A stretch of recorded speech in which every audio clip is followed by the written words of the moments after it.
what do we got there? How is that up there already? Get that out of there. Get that out of there. That's funny.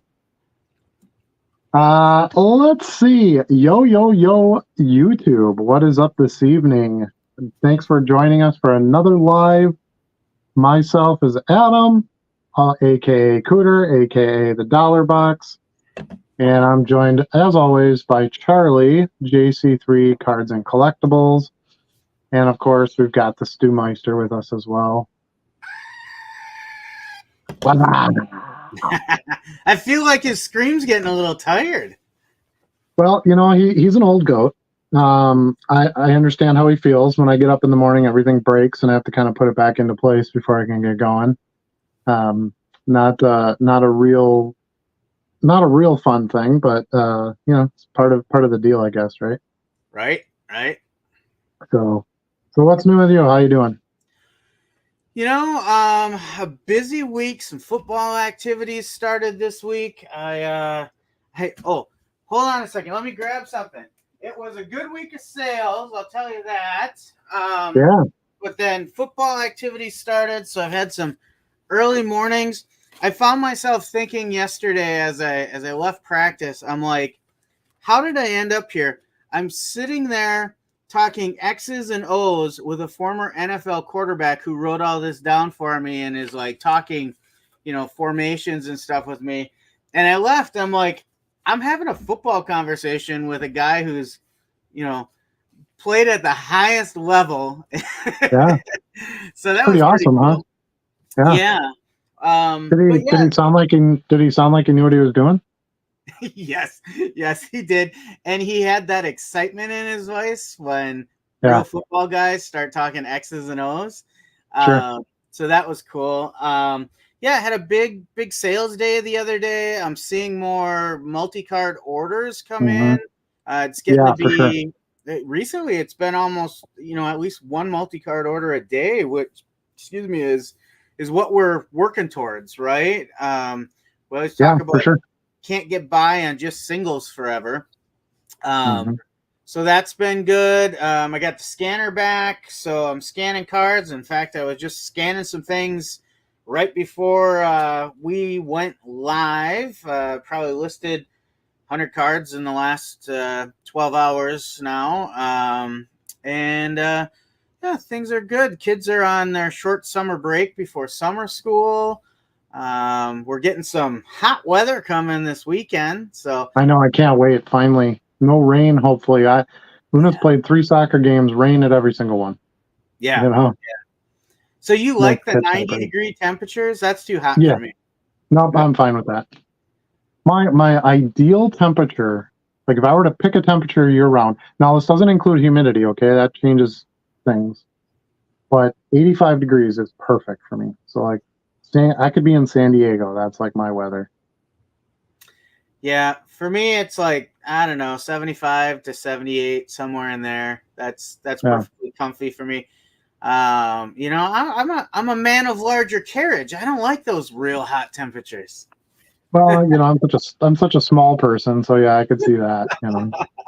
At times in my life I have been, but not so much in the near times. But right. So what about you? What's been going on with you? Same thing. I've seen a pretty good uptick in sales. We had a little bit of slump, seems like end of May, early June, which isn't weird because there's so much that goes on at that time, right? You got graduations and vacations, and kids are coming home from school, and there's just a lot flipping around, and cards don't necessarily take priority for a lot of people. And now they're kind of settling into their summers and stuff, and getting some time back on to the card shopping. I hope some new coupons have helped, push some things out, and I've been able to add a lot of cards. That's the one good thing when sales are not as busy, is I can get a ton of stuff pumped on. I was just about to hit 44,000, and now I'm back down to 43.8. I sold like 300 and some cards today, and I wasn't home for a good portion of the day, which we'll talk about in a little bit. Yep. But a good sales day, listings drop right back down. So you just kind of got to keep that train moving. Got to roll with the punches, right? Roll with the punches. Yeah, absolutely. But yeah, things are going good. My daughter starts summer school next week, so we went out to a new school she's going to be going to for summer school classes and got that all figured out. So first time, well, I've been in the high school before, but this is the first time we really went through the whole thing, and that school is so nice. So I'm excited for her because someday that'll be at her actual high school too, which is really exciting. Your school like home area isn't the Green Bay ones though, right? Like you're Nope. going the other direction. Correct. Yeah, we're a little further west. Yep. Yeah. Yeah. So 1 second here. I feel like it's busy. Okay. Me too. I like this one. Can you send it? I sent it to Nick. Okay. Are you making an executive decision? Yeah, we've got a new one to share, Charlie. She'll send it over to you in just a second. Yeah. All right. You can just email it to him. Yep, I'm emailing it to Charlie right now. You have his email? Yeah. Okay. Was that yeah. Mrs. Dollarbox? That was Mrs. Dollarbox. She is it's like Mrs. JC3. She holds the ship together for sure. Make no bones about it. I might be the face. I might be doing a lot of the labor and that kind of thing, but yeah, she holds the ship from falling apart for sure. Anyway, so yeah, so that was kind of, and we've been doing soccer, so that's been kind of fun. Like I said, unfortunately, we've had a rain game for just about every game. So tomorrow night we play. It's supposed to be 83, nice out. Really looking forward to it. Not walking around on a sloppy field, and and those fields are always like way in the back of the school, so you got to walk through like the gravel and the divot parts of the back of the school lots and all that. And yeah, it's been. I'm just everywhere I go, I have an umbrella with me. Like it'll be nice to have that. We have been getting a lot of rain lately. All these pop-up storms. In fact, we're supposed to be getting one coming through right about now. Yeah, yeah, that's what I heard too. I saw a thing said, "Well, I'm in a different area than you are," but it said rain within the next hour or something like that. Yeah. But yeah, and Toniac is full of shit. Really, I don't really put any stock in a weather forecast at all. Maybe if it's a day out, you can give them a little bit of credit. Brianna just emailed you, by the way, Charlie. Okay. And yeah, I feel like it's predictive correctly, but to a very small degree. Anytime anything changes, I learned something the other day that I thought was really interesting. They actually still launch balloons up in different locations around the world to measure wind speeds in those areas, and that's how they predict a lot of the weather patterns, like future weather. Obviously, like radars and stuff can get like current weather, or very, very near time weather, but like to predict out like 7 days, they have to get like weather, like wind patterns and stuff like that, which you can't get on a radar. Obviously, you can't see wind. Right. So I thought that was really interesting. I was like, wow, in London, still at noon every day, they send this balloon up that measures like wind speeds and directions and stuff, and it takes readings, and then they submit that, and then this location submits theirs, and they kind of put all that together, and that's sort of how they predict the weather of all these different places in the world. And I believe the saying is, the more things change, the more they stay the same. Yeah. Yeah. Weather balloon, aka alien spaceship. Right? Right. Take that however you want, I guess. Conspiracy theories are alive and maybe true, who knows, right? But yeah, so things have been good. I've got tons and tons of inventory to list, as you guys know. I just had an impromptu card show this past weekend. I wasn't really intending to, and then I came up with a super deal there, so I picked up some stuff there. And then I got a few cards today, of course. If I'm gonna go to a card shop, I gotta at least get something, right? Can't walk out empty-handed, right? Exactly. But at the volume I'm selling now, like I'm close to 250 to 300 cards a day. I would say average, I'm more like 225, 250. Okay. And then if you get a few bigger orders, you can push that pretty quickly. So it's like even if I have 1,000 cards to list in a week, those are gone. you know. So the more you list, the faster the stuff goes. So I feel like I can't really have enough. I don't have any new scans left, so until the 24th, and obviously you have the scanner, so it's the old snap a photo and list it game for me. So that does slow it down a little bit. Right. But I feel like I get to list some pretty interesting cards when it's not scannable type stuff. Look at this sweet press pass Corey Dillon rookie. Ooh. It's called Headbutts, which is funny because I also have a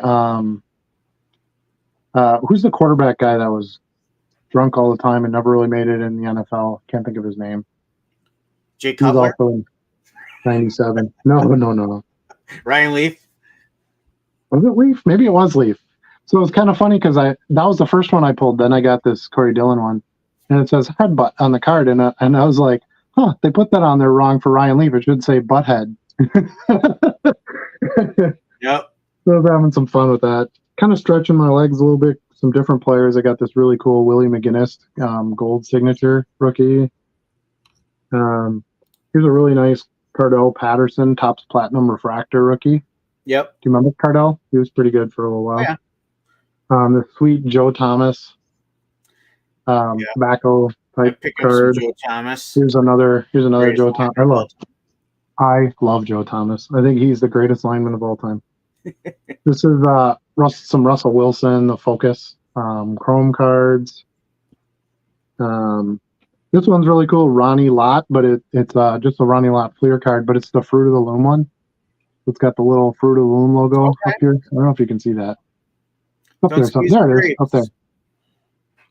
Can you see that? Yeah, I can see it. Well, and honestly, it was blurry, but I know the image, and my mind just filled it in. Exactly. Image is everything, right? So yeah, I've got some pretty cool different stuff. I've been selling a lot of like not normal players, which is kind of fun. Mainly because I've been listing a lot more too. Right. This silver Cam Newton. Cam Newton stuff sells well. But yeah, I've been getting more team buyers recently because I've been listing more other players. So now I'll get somebody, instead of just somebody coming in and buying Patrick Mahomes and Travis Kelce, now they're buying like, Colton and like, all these other like defensive players and stuff. Tyrann Mathieu. I know he doesn't play there anymore, but so it's kind of fun now when you add those players, if you have enough from different teams and stuff, you can get some nice sales out of it. Right. So, all right. Do you have the information from the email? Well, it sounds like there was a last second edit going on that Mrs. Dollarbox chatted us on. Okay. So we're on a hold. Okay. So we're gonna have to keep talking. Sorry, people. But we'll get to it soon. We promise. We do have a nice announcement that you'll enjoy. Should we get to some chat? Should we start with some chat? Yeah, we could do that. Yeah. We'll get to some chat, and then as soon as we're ready, it's real easy to jump into that topic. So we do have an announcement tonight that we think everyone will enjoy and have some fun with. So stick around for that for sure. Troy is here. He says, good evening. Good evening, Troy. Hey, yo, stoked for the announcement. Sports Section Plus is here. Hi, Brian. Glad you could join us tonight. Come on, move it with the big reveal. Art Green is here. Thanks for joining us. It'll be here. I'm sorry? Good things come to those who wait. Right. Yeah, we have a technical thing that we're finishing up here, and then we'll put it out there. The announcement is they're going to be at the National. Well, we've already announced that. That's already been revealed a long time ago. Dan is here. He says, evening all. Can't wait to hear about your new joint venture. Matt is here as well. Welcome, Matt. Evening, fellas. What's up, boys? From Joe. Joe, I want to give a shout out to you. Thanks for the Patreon donation. I really appreciate it. Bill is here. What's up? See, it never gets old. You would think it would get old, but it really doesn't get old. And everyone can part. Except for our kids, they're probably like, "What the hell are these old people doing?" Yeah, well, yeah, but who cares? They're kids. But it's even fun to type. Look at it all typed out. It looks awesome. Yeah. Joe says, Charlie, the tech guy, came through for me again. Tweaks to the scanner settings work. Awesome. Excellent. Yeah, I felt super lucky because I was the second one to set up the scanner after Charlie, and he basically came over and he's like, all right, this is what I figured out. These are the numbers you put in. And I just dunk, dunk, dunk, dunk, dunk. And boom, worked right from day one. Other than some scan lines we were getting, which was kind of weird, but once we nailed that down, it was been great ever since. Was it Blair Keel you were talking to? Nice pull, but it was not Blair Keel. Let's see. Should I give a hint? Let's see if they can figure it out. I'll drop some hints. Sure. One of the teams, I don't know if you ever told me. I don't remember if you told me. Did you tell me? I don't know if I did or not. So, hint number one, this quarterback was a college champion, but not Division I. Ooh. Not FBS. Division II college champion? I'd have to really dig in to try to figure that out. Yep. Well, that's just the first hint. I'm not going to give the easiest one right away. I was going to say, how about who drafted him? That would be a good hint. Who drafted him? Wow. Yeah. I think I know. Let me double check. He's watching, so you better know. Yeah, probably. Okay. So I will tell you that he was drafted by the Arizona Cardinals. Oh.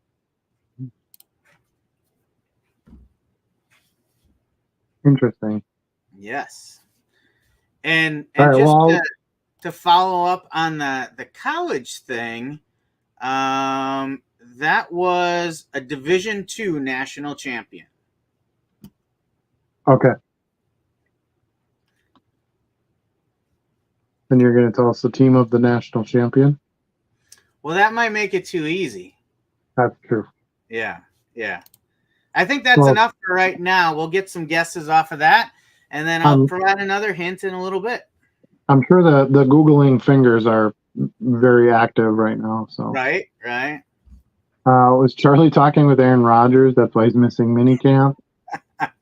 No one would talk with Aaron Rodgers. Let me tell you why Aaron Rodgers is missing minicamp, because we dealt with a lot of things like that. Because Aaron Rodgers does what Aaron Rodgers wants to do when he wants to do it, and always to get the most publicity. Yep. He likes to be the I was actually kind of surprised because obviously he got hurt, within the first 10 minutes of last season. Yeah. I'm kind of surprised he was quiet most of the season. I thought he was like, well, geez, I'm not on the field anyway. I'll make all this noise. I know there were some conversations about run for vice president, all this other stuff, but he was generally pretty Aaron Rodgers quiet all season. So yep. I'll give him some credit for that because he had to be biting his tongue quite a bit. And, maybe he felt like he couldn't because he can always kind of get out of things because he plays well. Maybe he's like, well, if I'm not playing, I can't really do some of this stuff because I can't talk my way out of the bag when I don't have like field results to, to bail me out. I don't know. Trying to give him the benefit of the doubt. Let's see. How's everyone's sales this past week? We did kind of talk about that. Things are definitely on an upswing, which is good. Yeah. Now, that's actually not atypical. We actually talked about this quite a bit last week. For those of you who are on here kind of remember, or if you weren't, just to clue you in. There's this summer downswing, okay? So right after everyone has to pay taxes, sales go down because bank accounts get empty and all that kind of stuff. And then we kind of have this, we just talked about it earlier in the show, this end of year sort of die where there's just so much else going on and so many changes in focus that and schedules change, routines change. With kids getting done with school and vacations and all this kind of stuff.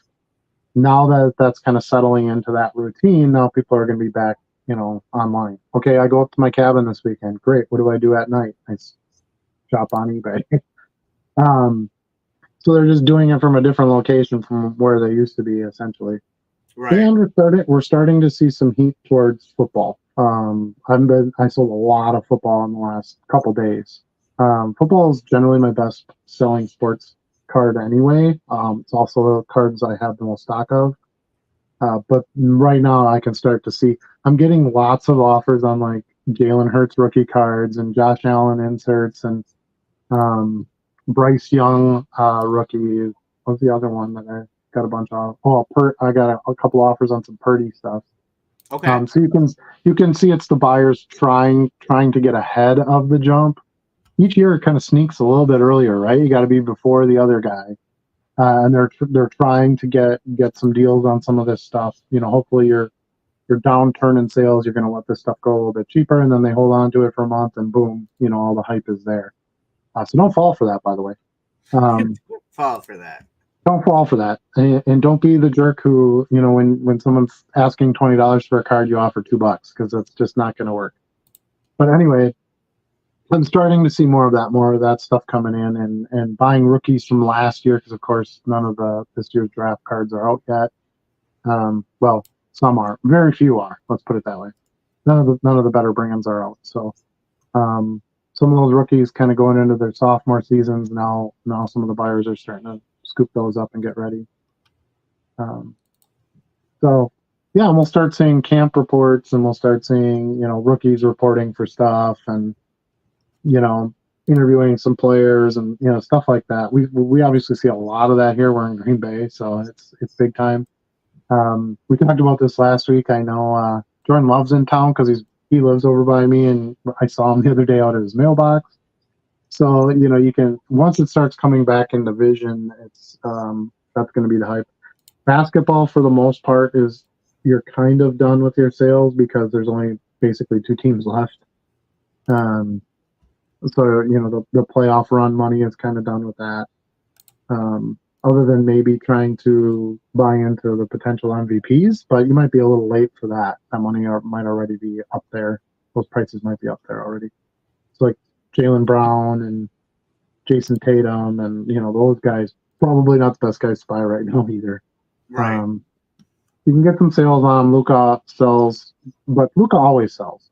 So I don't know that He's that's been like saying, me, but that's to be expected. It's kind of like saying, well, if the Chiefs make the playoffs, Mahomes cards will sell them. Mahomes cards will sell. It doesn't, right? No matter what. Yeah, he's past that point where things won't sell. But anyway, I think we're starting to see that football spike happening. A lot of people planning to go to the National, so they're trying to get stuff now before they go and have things to sell there at an inflated price with hype. And the big card show, tends to have bigger tickets on the cards.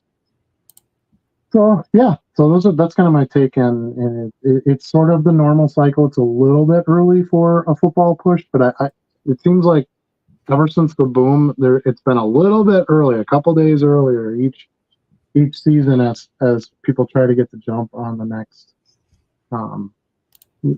before the next group for the next season. Yeah. Are you kind of seeing the same thing?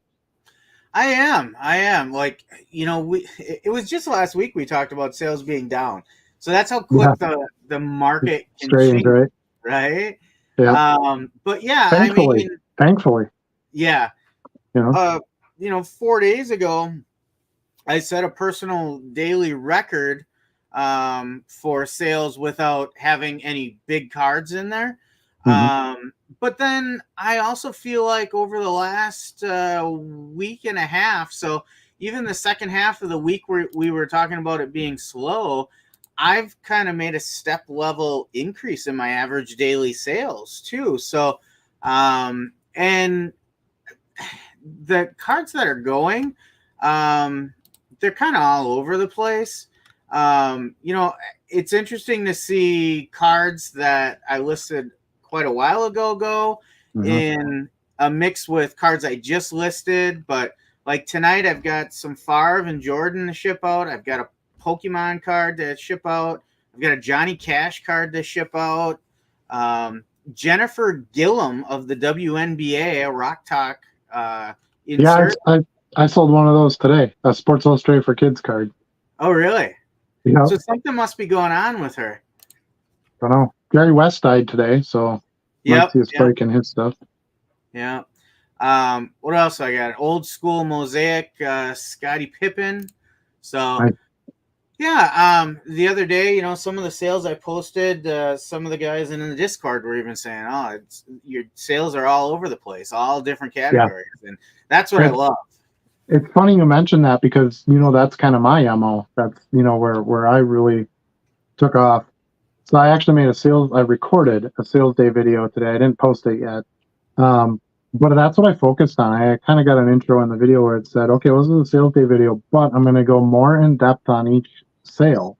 Sure. To kind of tell you, this is why I did this, or this is why this sold now, or these are why I buy these, kind of thing.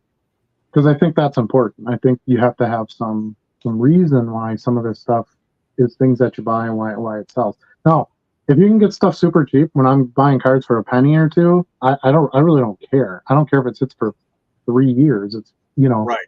If I have a decent margin in it, all it takes is one buyer to buy a few of those cards, and and you're well up. But yeah, if you're paying like the actual top buy price for it for a resale value, then it matters. Then you have to start looking at getting that flip.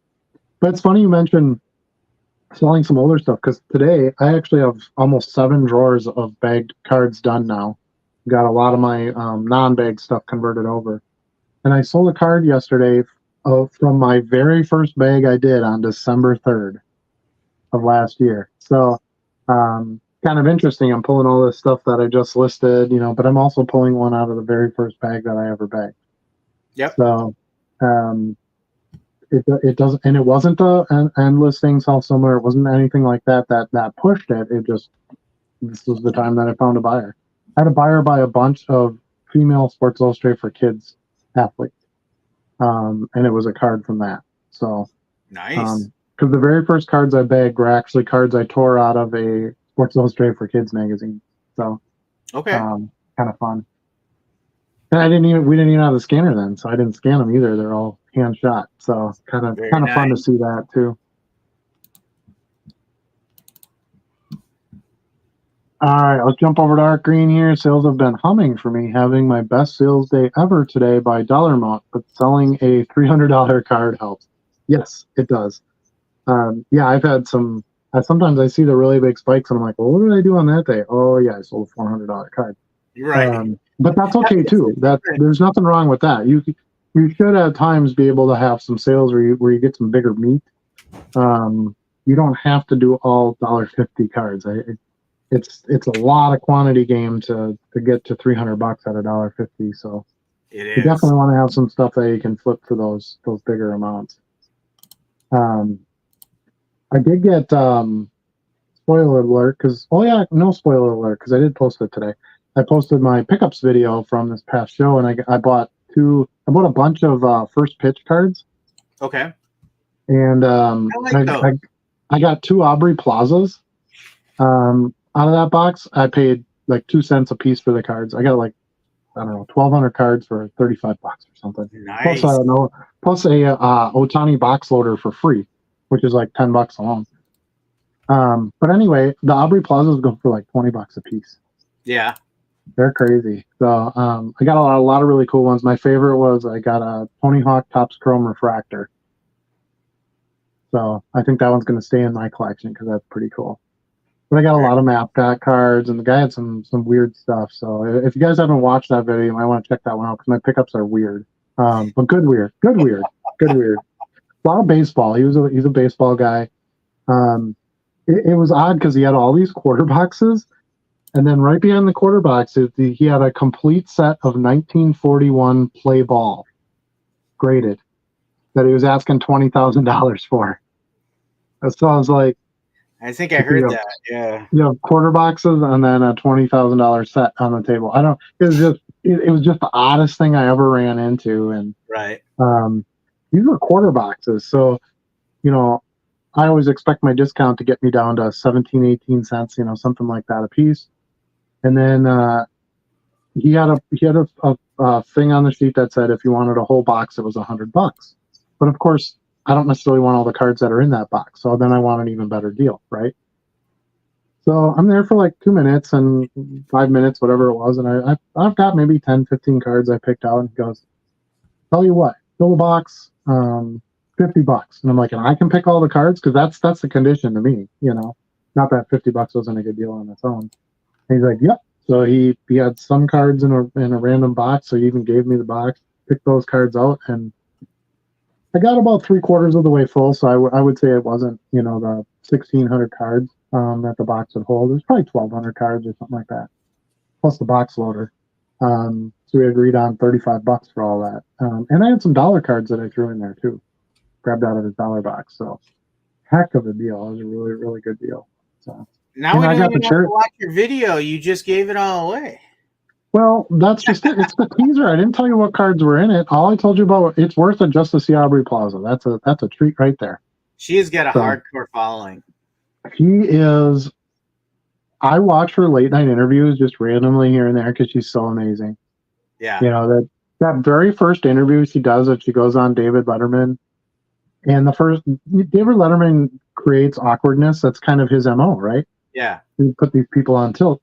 So she comes in and she's got her weird smile, and she sits down and everything, and he goes, "Oh, you're from North Dakota or wherever she's from," and he goes, "Oh, I don't think I know anybody from North Dakota," and she goes, "Thanks." And that's all she had. And he was just like, "Oh my God, this interview isn't going to go the way I thought it was going to go," and she's so good. Yeah. So yeah, she's awkwardly awesome, and I don't know, I just enjoy her a lot. Yeah. But anyway. But I got a ton of first pitch cards in there, so there's some good actors in there, some rappers. Like I said, lots of cool mascot. He sorted the mascot cards. So I got Screech, right, for the Nationals. Yeah. But I got Screech from 2011 opening day, and 2015 Topps, and a 2016 Heritage, and then just accommodate. And I'm like, this is too cool. I got to have all these. So right. But to allow you to go down from 25 cents a card to 2 cents a card, and you can cherry pick them, I've never found a deal that good. So plus good stuff. There's quality stuff in it too. So anyway, so yeah, great show. I had no intentions of buying anything at. I almost went there Saturday morning too, because that's other than my Yo MTV reps, I had to pick those up. So as you know, that's usually my go-to show for NASCAR, and I usually get some F1 there too. But I had to catch up on some things around the house here, so I didn't go out Saturday morning. Yeah, I literally went to the shop, bought those few things at the shop, and then I went to that one dealer, and that was it. And then I stopped and visited with Ethan a little bit. And dropped off some stuff for the announcement we're going to be making very shortly, hopefully. Do you have the new information yet? Are we good to go? Yep, we do. Okay. So we'll hold off on the chat now. We'll make our announcement since everybody has been waiting for that. Hopefully it's not disappointing after all the pomp and circumstance and buildup, but we're pretty excited about it. So let's have Charlie, you want to share the screen and we can just kind of talk about it? I will do that. Let's see here. Boom. There we go. Let's hide this chat. Yep. Here we go. Hopefully you all can see that pretty well. We are doing our own card show. Yay! Applause, applause. Goats. Goat screaming. Yes. So we are finally going to be hosting our own event. Charlie and I will be there. We'll do some live stuff with our YouTube channels. And we're going to take the usually not very exciting card show experience as far as entertainment value goes, and we're going to change that. We're going to be hosting a new show called The GOAT Show, of course. And as we all know, GOAT in cards stands for greatest of all time, or in sports in general, I should say, stands for greatest of all time. However, our GOAT stands for Green Bay Officially Awesome Trading Card Show. We thought that that would be fun. We want to make it more of a family event. We want to have some things for kids to do and some fun music and do some different announcements. And of course, we'll have Stu there, and maybe we'll have him scream in the microphone to announce some prizes. And so we have a lot of good ideas. Now, for this particular event, we want to get the first show up and running and going. And then we'll start adding more things in as we get to more of a regular routine and we have our regular dealers set up and so on and so forth. But our first show, we'll give you the details here first. It's going to be Sunday, September 8th at 9 a.m. till 2 p.m. Dealers will be able to set up ahead of time at 8 o'clock. And we do have a back entryway for the dealers to come in. So they don't have to try to get through crowd that wants to get in. There will be no early entry to the show other than for dealers. We're going to allow all the dealers to come in, get everything set up, and then we have this venue is great. It's the historic Riverside Ballroom in Green Bay on Main Street. So any of you have been there kind of understand the place. But it's an old theatrical type feel. And I have a whole video I'm going to release about the venue and showing you the venue and all that as well. But obviously we want to make an announcement first. But anyway, there's a whole vestibule. When you enter, there's like a ticket taking area and things like that. There's plenty of area for people to hang out and get in there and be ready for that when the show doors open. So we've got the entire ballroom. So there's two different areas. The whole area will be open up, so it's gonna be very, very spacious for everything. We will have a full bar. We'll be serving food for purchase, nothing over $5. And the venue will be making that, and they'll have a whole food station over by the bar for you to buy food. There'll be some tables set aside just for eating at, because that's one thing that annoys me is I go to a show that has food and there's nowhere to sit and eat. You want to take that break, pun intended, and sit and eat or break a box or whatever you want to do, show off your collection, whatever, hang out with a friend. We're going to have a little bit of space to do that too. I think that's important. And then it's got tons of parking. It'll be free admission. Parking is free. There's a McDonald's right across the street. So if you'd like to, have a breakfast before you come in, or you don't like the food there and you want to go to the McDonald's, literally walk across the street. It's right there. So very convenient. If you go to the right around the corner, there's a restaurant called Kroll's, which is a very famous restaurant location for Green Bay. The West Side one's more famous by Lambeau Field, but the East Side location serves the same food. It's just as good and fun. Great butter burgers and great butter burgers, milkshakes, cheese curds. They've got all the good Wisconsin fare in there. So great location, easy to get to, easy to get in on easy to get into, easy to get out of. There is an ATM on site, so those who don't like to carry cash or want the option of, hey, if I find something and I need some cash, that is provided there for you to use. And then, like I said, the rear loading for the dealers. I know a lot of dealers really like that. They don't want to have to haul all their stuff through, the main doors. They like an area where they can come in on their own. And it is a loading area. It's not like docks, so you don't have to like get up a dock or anything. But it does have like nice big double doors, so it'll be easy for you to bring carts and wheel things in and do all that. So now for the dealer side of things, it will be $50 per table. $40 for each additional table. So you're going to get a discount if you need extra tables, which is something kind of unique to this show. We're really proud that that's something that we can offer. For those dealers who are really buying up a lot of space, we want to show our appreciation and let you have some discount for that. Payment info will be coming soon. We're still kind of figuring that part out. I shouldn't say figuring it out. We just haven't set it up yet. Let's put it that way. So we'll get more of that out as it comes. We do have a Facebook page. So the QR code you see on the flyer there, the top QR code, that does have the, you can scan that and go directly to the Facebook page for the card show. And there is an event already listed on there. that will be promoted soon. I'll talk about that in a little bit. But you can definitely get on there, add that event to your calendar, so you're all ready for it when it shows up for September 8th. Tables will be first come, first serve. Whoever pays gets a table.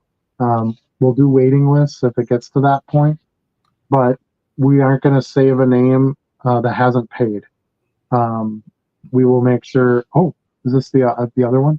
It is. So okay. I was wondering because it looked a little different. Okay. Yeah, the square footage was twice of the original flyer. Yeah. So I had the long story short, I had the wrong one up there. Okay. It is 8,000 square feet of space. Yeah, 4,000 per ballroom. So yeah, originally on the flyer we had 4,000, but we actually have both spaces. So it's actually double that. So really nice big space. I have video of that too. As a matter of fact, when Jenny and I were there to like tour the space, they had a huge event going on there, and they had like 70 some tables set up, and they only used half of the ballroom. So we'll have 88 tables, but we'll have the entire space. So dealers won't be crowded out. Shoppers will have plenty of room to sit and dig through boxes and walk around and get through stuff, which we feel is important. There's also very easy access bathrooms, which a lot of shows you don't get. You kind of have to leave the whole show area and go out to a hallway. There's literally bathrooms, right? There's doors to enter the bathroom right from the hall. And plenty of them. There's 3 sets of them, I think, between the 2 ballrooms. I may be incorrect in that. We'll have to verify that. But there, from what I looked at, just using my eyes, and I'll review the video, plenty there and easy to get to, which is really nice. You don't have to get out of the show too much. Let's see. We do have a sponsor for this show, and that's where I was today. I spent most of my afternoon down at Cardboard Legacy. They have an amazing shop down in Oshkosh. If you haven't been there, make sure you go. You can see their information here posted on this updated flyer. This was one of the reasons we were kind of holding back some technical data here because we wanted to get everything added on there that we had. But they're amazing. They've promoted, they've promoted their own shows, but they've also been the sponsors of several other shows, and they're very excited to work with us. We are very excited to work with them. So Nick down at Cardboard Legacy, and got to get some final things over to him, but he's going to start promoting it pretty heavily on his Facebook and social media and in his store, and do a lot of things down in the valley, because we're, for those of you who don't know the area, Appleton, Oshkosh, that's about a half hour south of us. That's a big valley and card, community down there. And then we're up in that Green Bay area, which of course has its big card, community up here as well. So that's great. We're going to really be able to cover a lot of that area. So we do have some contact information on there. Of course, you can contact myself or Charlie on either of our YouTube channels. Most of you have our email addresses. You can go to our eBay, contact us. But we also have information on there for Jenny, who is Charlie's lovely wife. Mrs. JC3. Mrs. JC3. And then my lovely wife, Brianna, her contact information is on there as well. They are extremely good on the phone and answering emails and customer service and all those kinds of things. I think they will do a better job than Charlie and I will. So we really wanted to make them the focus. So if you have any questions on tables, any questions on the venue, any questions on time, on, who can be a dealer, who can't be a dealer, all that good stuff. Pictures of the venue, whatever you need, you let them know, and they will happily answer you. We can sell tables right now. We're not putting the payment address on this form, but if you contact us, we'll give you that information, and you can pay for your table if you want to go ahead and reserve right away. We're not going to keep that from you. So one thing you don't see on this flyer, so this isn't really the completely finished flyer yet. We're still working on a few things. When you do the first show, it's all from the beginning, right? But we're going to have an official logo just for the show. And of course, it's going to have a goat in it, because why wouldn't it? Once we really have that nailed down, something that we all like and agree on, that will be added to the flyer. And that goat's going to be a little mischievous, I think. Don't you think, Charlie? Well, most goats are. Most goat, that is very true. So kind of part of our fun angle to this is to have our little mischievous goat do some different things for each show, each theme of show. So it'll be interesting to see what this mischievous goat does. And maybe we'll even see some mischievous goat things at the show. We'll have to see. You'll have to come to find out. But we've got some fun ideas. There's lots of ways we can grow this. The venue is amazing. They've been really good to us, and we're really excited to bring it there. One of the other things I want to point out is, and you'll see in our videos that some of the light is down a little bit. They have plenty of light there, so we don't have to worry about searching cards with a flashlight in the dark. We have that covered. One of the things I want to ask Jenny to do, and I forgot to mention this earlier, Charlie. I want her to call the venue and find out if they have TVs to show the games and stuff like that. This is a Sunday show. It's in September, so there will be some football. Now, the Packers do not play on that Sunday. They play on that Friday night. So that's good news there. We want to make sure for those who want to be at the show but still want to be able to maybe see games on the TVs, things like that. That is something we definitely have in our heads and we definitely want to be able to do. We also want to be able to maybe cut into those TVs with some live broadcasts with our YouTube channels, and we can interview some dealers, we can interview some customers just to get some vibe of the show. And then all of you who can't attend, because we understand all of you want to be there, but all of you can't be there. So we want to include you as well. So we want to do some lives from that show, give you a feel of how the show's going, have some fun with it. Maybe hear some goats, find some goats, and be able to participate in the show, even if you can only be virtual with it. That's the real goal, is to try to include as many people as possible and have this be not just a great place to wheel and deal and make your finds and do your flips and search your dollar boxes, but also to have some fun, have some entertainment, and just have it be a great Sunday card event. So that is the major announcement. I hope it's not I hope it's not a letdown from what maybe you thought we were going to announce. I did notice someone on Discord today called it that we were going to announce our own card show. Yeah. So hit the nail on the head there. Or buying a card shop, and I was thinking some people would have that in their head too. That is not really something I'm interested in, definitely at this time. So we have a lot of great shops in our area, and they need to operate the way they operate. And we're happy to have our online presence felt there. So a couple other things you'll notice on the flyer here. We'll have on the bottom there, you see the Dollar Box logo, and then I also have a QRC code there you can scan and go to my YouTube channel, this YouTube channel.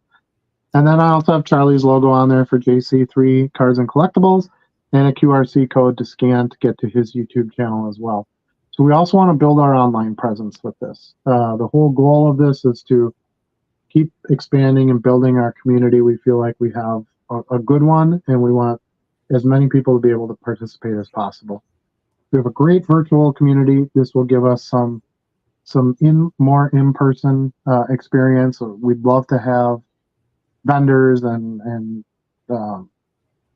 attendees and whatever you want to call them that come to the show, come up, say hi, hang out for a little bit. It'd be awesome. We want to have some, again, growing this forward. We want to do some more giveaways. We want to have some stickers and different things that we can do and things for the kids and stuff like that. So we're going to keep working on it. We got to get the first one off the ground floor and make it a success. And then we're going to keep making it more interesting each one that we do. So we're really excited about this. And we have a great team. Most card shows are put on by a single promoter. We have me, Charlie, Jenny, Brianna, and then of course Nick and Cardboard Legacy, all working together on this. So I think we're going to get a much better product. I've worked on very large events in the past. I put together a big event, like a dinner party kind of thing, after hours party, where we rented out the entire Chicago Museum of Science and Industry. That's a big one. We had almost 9,000 attendees. We had gift bags we gave out. We hired, high-end bands. We had a VIP section for actors and actresses, and all the exhibits were open, so you could listen to the band and have your drink and go stand in the tornado tunnel, right, and have everything blown around you. Amazing experience. So I kind of have that's a little bit big of eyes for us right now, but I have eyes that's something that I would like to do. I think card shows have a lot more they could offer, and we want to try to give a piece of that. So, Brianna just sent you a typo-free version. She said, "Did you see that?" No. I don't know if that's the one that you might have had. She must have had a typo on this one, so she's going to have you share that one if you can. There was one minor one. It's a forever work in progress with this type of stuff. Now, this being said, this show is not till September 8th, so we have lots of time to build on this, maybe add some things, come up with some new ideas. So we're going to continue to update everybody as things go, and hopefully we can keep offering more. We do have 88 tables right now. That's how many tables that the venue provides us. So there's plenty of space to expand from that. We can do that if we need to, but we also don't want to crunch it up. We don't want to, over table it so there's no space, and make it uncomfortable for everybody either. And like I said, we want to have a few additional things in there that we can have for the kids. Maybe a Lego building station, or we want to have some sitting area to be able to enjoy your food and things like that, or just take a break. Take a little break from the show and sit down. I've seen it before too, where I've been at shows and there's some older people there that they have a hard time, walking around and digging through boxes. It's a lot of standing and walking. I really want those people to come and enjoy the show as well, but maybe have a place to take a little break. Right. So there will be other bars actually in this building. There's actually 3 bars there. This place is huge. Those other 2 bars will not be bars here in Wisconsin. Right. We do like bars. There will be only 1 bar that's going to be functioning, but the other bars, you can sit at them and stuff like that. So there'll be some break area in the other areas of the hall as well. Probably just not the best spot to eat because you'd have to go get your food on the one end and then bring it over there. We want to try to keep the food in one area as a favor to the vendors as well. Food and drink around baseball cards is not really the greatest combination. Kind of keep kids with their food and stuff like that. So we kind of want to have that area separate so that it doesn't really interrupt the card show at all. That's kind of the goals. I've been going to card shows for a very long time. I've been to 7 or 8 nationals now. So I've seen a lot. My first card show I went to, I was 10 years old, and I was at Willow Creek Lanes. You know where Willow Creek Lanes is? Yeah, I know Willow Creek Lanes. It was at Willow Creek Lanes, and I walked in, and I remember the big push was 1986 Topps Traded sets. Do you remember those? Yep, I sure do. Because it had Barry Bonds in it. So everybody wanted 1986 Topps Traded baseball sets or Barry Bonds cards. But you couldn't buy those in packs. They were only made in these little tiny box sets. Sure. So anyway, long ago, and I remember there was always an admission. It was always $1 to get in. So you go in and there'd be somebody there, first table at the door, had a little, cash box thing. And, they would collect your $1 and you'd walk around and nobody had showcases. There was just a bunch of loose cards. Nobody graded anything. Some people didn't even have stuff in sleeves or top loads. You just walk around, there'd be like little stacks of raw, unsleeved cards. Right. So it's interesting to see how much it's evolved. And I think the way the direction cards are going, if you watch like Cards HQ and some of these, bigger card shops now, and the online breaking experience is just really growing and become more of a media event. And Fanatics wants to put more commercial out there, and they're running a show that has more pop culture and more, media events to it, not just cards. And so I think that's kind of the way things are going to grow. The other reason I say that is I also come from the world of comic books and comic book conventions, which I've been going to for 25, 30 years, and how much those have evolved. It used to just be, a couple of the drawers for DC would be here, and you could get their autographs, and there would be a few vendors that would sell comic books. Now it's toys, comic books, actors are there, actresses are there. New movies are revealed at San Diego Comic-Con, and they have big panels that you have to wait hours to get in to see, big name actors and things like that. So I think cards are kind of following that path a little bit. Remember when it wasn't cool to like Superman or Star Wars or anything, and now like high school cheerleaders are wearing Captain America t-shirts, right? When I was in high school, they would have been caught dead in something like that. Right. So I think that's kind of what we all really want in the end, is to add some more mainstream to it, get more people involved in cards, get more kids involved in cards. And so when we all talked, and this was something we really wanted to do, and Charlie came up with the goat, when we started the live show. He brought the goat out, and we love it. We think it's fun. It adds a nice dynamic to our show that a lot of other shows don't have. I know we don't have a ton of pomp and circumstance on this show, but we try to have a lot of fun with it. I think you guys enjoy that, and we enjoy you being a part of it. And this is a way to expand that and add some more in-person, experience to that. Exactly. So I talked enough. Anything you want to add, Charlie? Well, I think you pretty well covered it, Adam. I don't know that you left much out there, but I think the great thing with this is not only are we able to work together on this, but we're able to bring our families in to work on this with us as well. We talk a lot about this being, family efforts a lot of times. So it's a way for us to include the wives, and I know my boys are looking forward to it as well. So it's also a chance to, kind of fill a little more of a void in the area. We've got a few regular card shows. We felt like there was an opportunity to fill a gap for another one, and maybe to bring some new elements in, or try to bring some new elements in. So I think it's exciting. It'll be fun. We really want to, you stressed this before, but we really want to cater to people of all ages. We want the next generation in the hobby to come to this show and say, man, that was a great time. I want to do that again, so that we can keep that younger generation coming back over and over and over again, and keep this great hobby going. Yeah, and I think you hit the nail on the head there. I think a card show is a little different to everybody, right? Mm-hmm. You might have somebody who comes in there that's trying to complete their 1950s Bowman sets, right? So they got their little lists, and they want to. Then you've got guys like us. We want to go in and flip the low end stuff, so we're digging through those boxes trying to make our deals.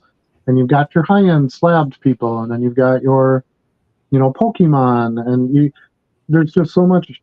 There's so much different now than there was before, and we feel like that adds a lot of diversification to the hobby, which is important and valued.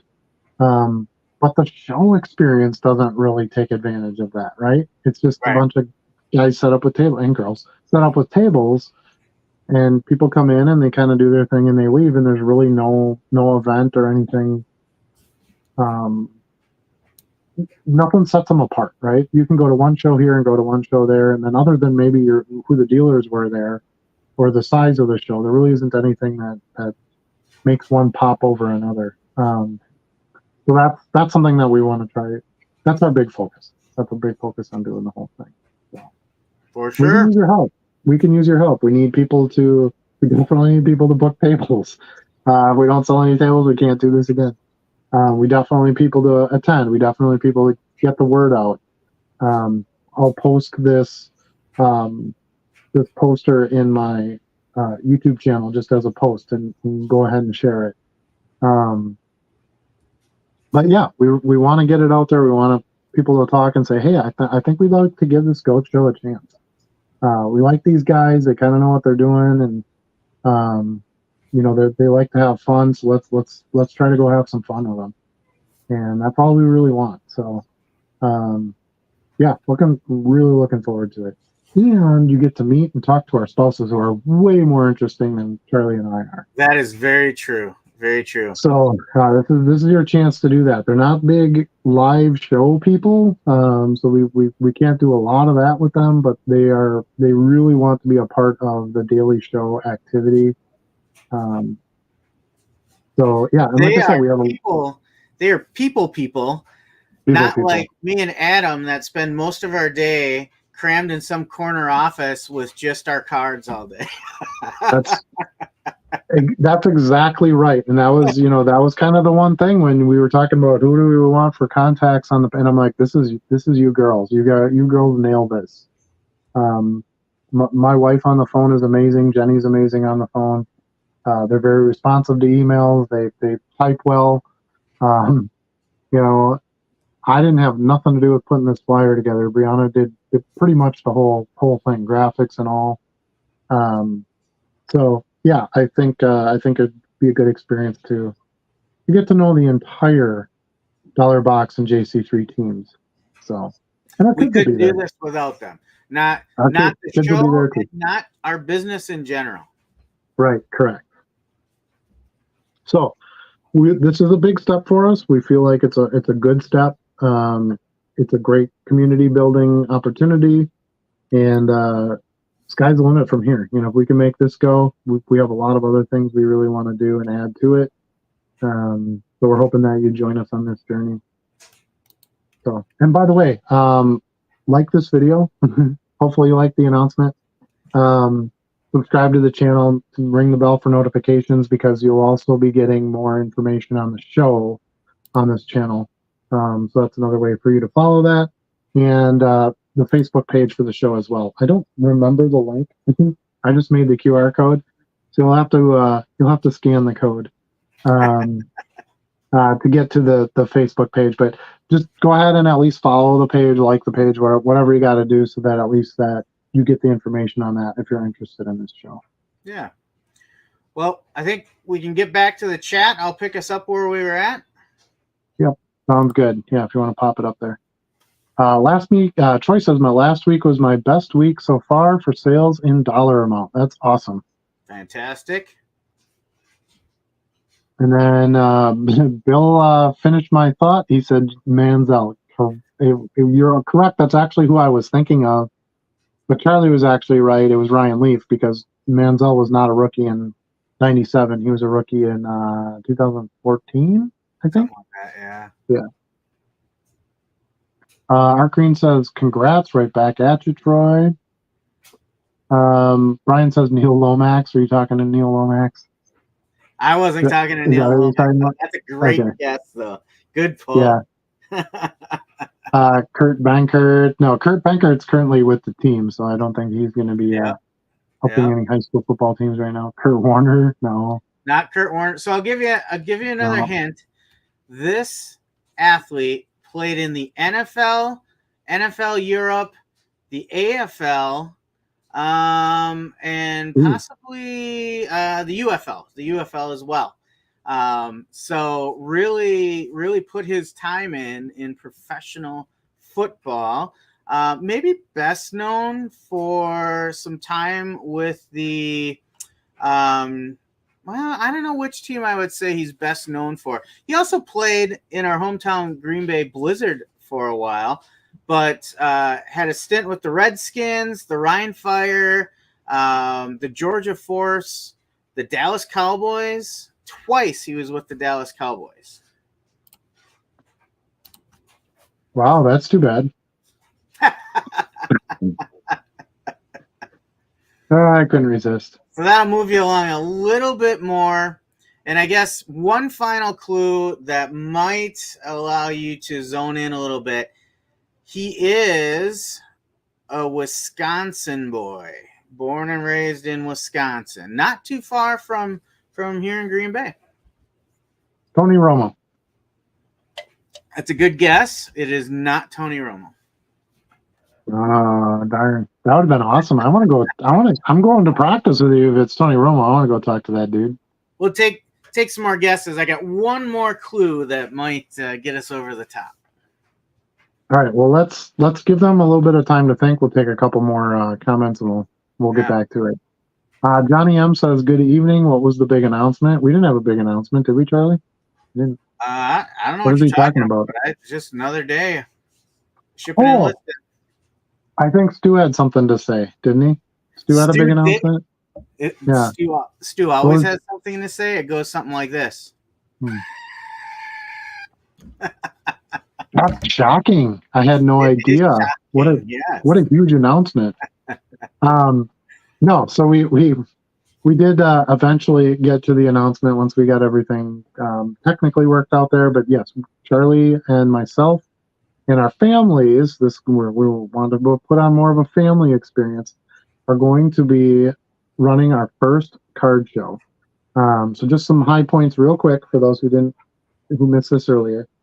But it's on September 8th, which is Sunday, from 9 a.m. to 2 p.m. in Green Bay, Wisconsin, at the historic Riverside Ballroom. And that's on Main Street in downtown Green Bay. And free admission, free parking, and just a great family experience. We're going to have some things for the kids. We're going to have some food and beverage and a place to sit. And some live entertainment. With our YouTube channels, we're gonna bust around and do some interviews and have some fun with it. I think it'll be good. So we're hoping you all can join us on this first one, especially so you can make fun of us when things don't work out the way it's supposed to. That's the best part about doing something the first, right? You know. All right, Dan says, "I think I screwed up my eBay by missing 2 days of listings for being away camping. Have had one sale in 48 hours. Good thing. So it gives me time to catch up on listing." So I used to believe that you had to list something in order to get a sale. I don't really believe that much anymore. I think it really depends on what you're selling and how much quantity you have. I didn't list a darn thing in the last 2 days because I've been working on this other stuff, and I was out of the office most of the day today. And then yesterday, what was yesterday? Tuesday, right? Yes. Yeah, yesterday was Tuesday. Why didn't I list anything yesterday? Maybe I listed a few cards yesterday, but not much. And I had a ton of sales. Yesterday was huge. Today was not quite as huge, but still really good. So yeah. I don't know. I'm not completely sold anymore that you have to list in order to sell. But I think if you don't have much quantity or you've got stuff that that doesn't have a current draw, yes, listing new stuff definitely would help. And it gets those people who have their searches set for new listings, it gets them to look at that new listing of yours, even if they're not interested in it. Maybe there's something else, that you're offering that they are interested in. So I think the additional eyes maybe or impressions, whatever you want to call it. I think that's where that can lead to some extra sales, but I don't think listing itself necessarily gets you that. I still 100% believe in the theory that your activity on eBay affects your use of the algorithm. I think it's a couple day lag. So if you don't list for a day, I think it takes about 3 days and you're going to probably have a little bit of a regression for a short period. I think if you have a defect on something, I think a couple days later, you're going to notice a little bit of a decline while you have an open defect. I think all of those things do have an impact in the algorithm. I can't prove it, but there are lots of theories that I can't prove that are generally considered correct. I think I agree with you to some extent, but I wouldn't say like, okay, you have 50 sales a day and now you go to 2. Right. I don't think maybe you go from 50 to 48 or, I don't know. Yeah, I mean, it's kind of like your credit score, right? There's only a few things you control, and that's borrow money and pay it on time. Everything else is sort of out the window, and you just do the best you can. If you need to borrow money, you need to borrow money. It is what it is. So make sure you're just listing as consistently as you can, ship on time, reply to your customers. If they don't get their product, refund them and file your PIP claim. Just do your stuff, and the sales will just keep happening. And if you take a 2-day trip camping, you take a 2-day trip camping. Screw it. If you're in a sales job working for a company and you take 2 days off, you're not making any sales money from that either. So that's just how it kind of goes. And but I don't think specifically just not listing for the day kills your sales. I don't think that's true, because I haven't experienced that. I think the vacation mode has a negative impact too. Every time I've used vacation mode for a weekend, I notice a slow week after. Yeah, it does, but I mean that's mainly due to the shopper, right? So like if I'm looking for a card and I want to buy it from, I want to buy it today, I don't necessarily want to buy it from the guy who's not going to ship it for a week. I'll buy it from the other guy who's in his office right now. So I think to some degree it's just that as well. But yeah, what are you supposed to do? Never take a vacation? Like I don't know that anybody really wants to live that way either. So you just have to. I'll have my store on vacation for a few days while we're going to the National, and I'll tell you, last year it didn't slow things down. As a matter of fact, I had to have Ethan stay with me for two nights because I had so many orders to ship out. Yeah. And I'm planning on that this time as well, and maybe even longer, because now I have twice as much inventory or twice as much listings. So I think some of it is just kind of what the shoppers are expecting at that time when they're going to buy. They might pass you up for somebody else if their price is better and they're not on vacation mode. Yeah, you might lose that sale. Yeah. I think the high points are, and maybe this is why I don't experience it as much, is I have regular customers. So they don't care if I don't list anything today. They're coming back and they buy their Jeter stuff, or they buy their, they use their coupon when they get it. I send the coupons out regularly to customers. Let's see, where am I at on my subscribe group? My follower group's up to 1353. So I gained almost 50 new followers in the past 2 weeks, which is pretty good. So, if you can get a regular customer base, really, they're not really going to care if you're on vacation for a few days, if you're going to the National, if you're camping or whatever. If they're buying stuff from you, they're going to buy it from you. So, work on getting that loyalty from the customers, and then notify them, hey, I'm going to be gone or whatever. And then as soon as you get home, ship that stuff. Don't sit on it then. That's about, again, that's the stuff you can control. You can't control if eBay's algorithm says, well, don't let this guy sell anything. Well, what are you supposed to do? Or bring some cards with you when you're camping. The other thing, I know a lot of people will do this when they're going to be, out for like a week, especially, like a longer time. What they'll do is they'll pend a bunch of listings, and then they'll just upload them when they're on vacation. So, get a bunch of listings set up, 100 of them or whatever, and then each morning when you get up, maybe camping, that's tougher. You might not have access, your phone might not work or whatever, but assuming you can get internet, we all have basically computers in our pocket. You get up in the morning, get it late in the night before you go to bed or whatever, boom, pop 20 of those on listing. If you really feel like listing is something you have to do in order to get a sale, have some of those pre-prepped so that they're ready to go when you're gone for a couple days. That would be my suggestion for that. Matt Leinart, no, he was actually really good. Nope, not Matt Leinart. I don't understand if they're guessing your answer or if they're answering me for the drunk quarterback who never made it.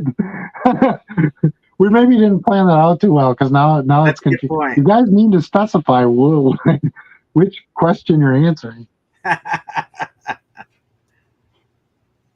I had a jerk like that this past week, denied. I'm not quite sure what he's referring to. Did we have a jerk we posted about? Maybe we missed that. I think I missed it, yeah. Maybe it's posted in the wrong area. I don't know. I close my store several times a year for vacation. It always bounces back. Don't sweat it. Yeah, exactly. You shut up for a couple of days, you turn it back on, and boom, you get right back on track. Which again, if you have a regular job or a sales position somewhere, it's the same thing. That's whenever you take time off of work, it generally costs you some money, even if you're being paid, while you're on vacation. How much work do you have when you come back from vacation, Charlie? Is it more or less? I have more. Yeah.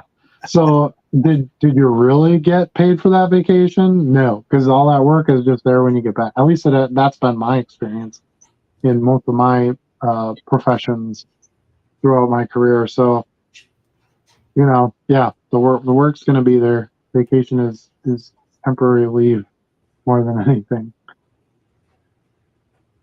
Yes, R.I.P. Jerry West. Yep, we definitely talked about him earlier. The logo. The NBA logo man. You know how old he was? I tried to find it, but I didn't really have time, so I didn't think He had to be in the 70s, I would think. Yeah, I didn't. And that's what I would say too. I was like, I don't think he was that old. Let me find out here. I mean, 70 something is not 86 old in my book. 86. Oh no, yeah, then 86 is pretty good. He did all right. Do you ever have a tough time trying to figure out how much to pay per card? Any rules of thumb? Good question, John. And that's one of the reasons that I try to record card show videos, kind of show you what I'm digging through and what I'm picking out. And that's definitely why I do pickups videos, because that gives you the real close look and what I actually paid for stuff. Charlie is a comper. Charlie likes to look at cards and then see what they sell for. I'm more like, and Bo and I are more similar in this one. We just kind of go through them and I can make money off of this. I've been doing it long enough and I flipped enough cards that I feel like I can do it. And I generally buy enough quantity. So if I'm buying 1,000 cards and 10 of the cards I'm not real sure on if I'm going to make money on, so what? Buy them. Those are the ones that you take your chance on. Generally, the cards I'm buying are 20 cents. Lately, it's been like 2 to 5 cents. I've been finding such great deals. Dealers just trying to get rid of stuff. How much risk are you taking when you buy a card for 2 cents? Not much. Not much. Even by the time you add in the eBay fee and the postage and all that kind of stuff, you still don't have to sell it for much, and you made some money on it. So that's how it is. Then there's ones where it goes way the other side, like the 2 Aubrey Plaza cards I bought. I did not think for 1 minute those would sell for $20 a piece. I paid $35 for the entire box. If I sell those 2 cards for $20, I got $40. Like Charlie's lot he bought on Whatnot, right? With the Mavericks card. Yeah, the Origins inserts. And how long did it take you to sell that card? It was like 12 minutes. 12 minutes. Yeah. Yeah. So what difference does it make if he makes money on any of the other cards? Those were all essentially free. Plus he got some profit. I have the same thing plus a profit. Exactly. So you have to look at it more in the bigger picture than, this one card. Generally, they're going to be priced pretty fair, or they wouldn't be in the dealer's box. At least in my experience, they should kind of have an idea themselves of what the cards cost or are worth. I kind of had the same experience this weekend. I bought those Josh. I can't remember his name. Hold on a second. Josh Gibson. Josh Gibson, those die cuts. He had 10 of them. I'm like, I don't know if these will. I don't know who Josh Gibson is, but I'm like, Negro Leagues just got added to Major League Baseball statistics history. He had to be a good player. They wouldn't make an all-time greats card of him. That would be kind of weird. It was a diamond die cut, which are always very popular. It's from the Topps brand. It was shiny, and those were all winner statements in my mind, and 2 cents a piece. And I love quantity because as soon as you sell one, boom, you bump that algorithm. That I know for sure works. I have lots of proof of that. So I paid $35 for that whole box. I sold all 10 of those for $29.95 within a day. So just like Charlie, I got all my money back on that. I have another, 1,100 cards that I don't have any money into. Right. Plus the free box top loader of Ohtani. I mean, who's more liquid than Ohtani? Well, there might be a few players right now, but he's still pretty liquid. Nobody's more liquid than Ohtani. There you go. So, it's you have to look. I think I think maybe you're looking at it a little bit the wrong way of like per card, and look at it like as an overall picture. What do I need to pay to make money on this for this whole group? And it really depends on the cards. If you're looking in the $5 box, well, you maybe want to pay $250 a card if you can get them that cheap. But that still doesn't tell you how much you're going to be able to sell it for. So it really comes down to what is the resale price on that particular card. So that I don't think there's any kind of blanket answer of, well, you should pay this much per card, because there are cards that are 2 cents and there are cards that are $20 million. This is the widest open hobby that there is that I can think of, which is one of the reasons I like it, and it makes a good business model. But yeah, so I think I look at it more of what is the starting price, right? So if I go to a quarter box, I want to try to get those cards for 17 to 18 cents a piece. And that's how the price that I'm paying in my head as I'm looking. Once I realize it's a box that is cards that I want to buy out of it.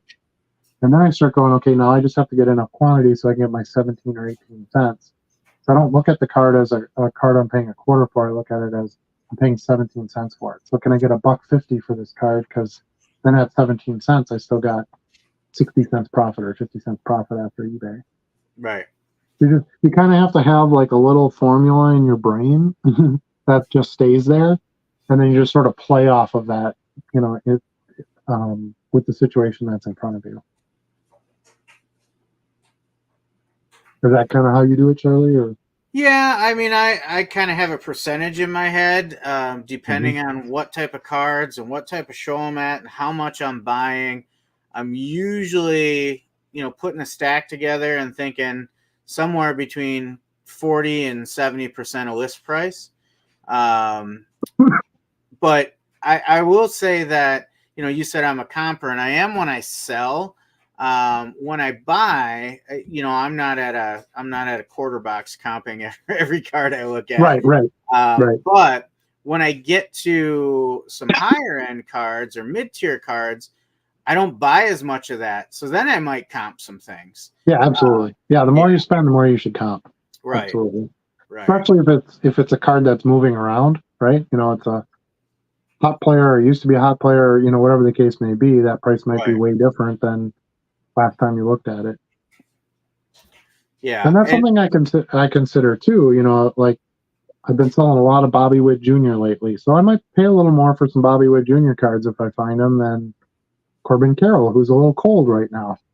Right. So you have to, like, even if I gave you a number on this, it's going to change. So you just have to do a little bit of, we don't put a lot of this in our videos because it's not entertaining or exciting, but I do a lot of stuff that before I go to that show. I always look at my top 50 list on the Sports Card Investor app, because I don't watch some of the sports, so I need to know, like, who's the baseball players that are getting called up and are hot right now, that kind of thing.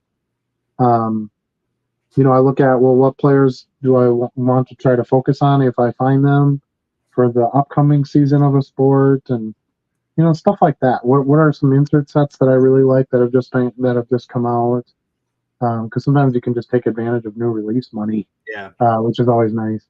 Somebody, if Bowman just came out and they got a rack of Bowman cards in their box, you could probably get some quick turn out of some of those if you sell them within a few days.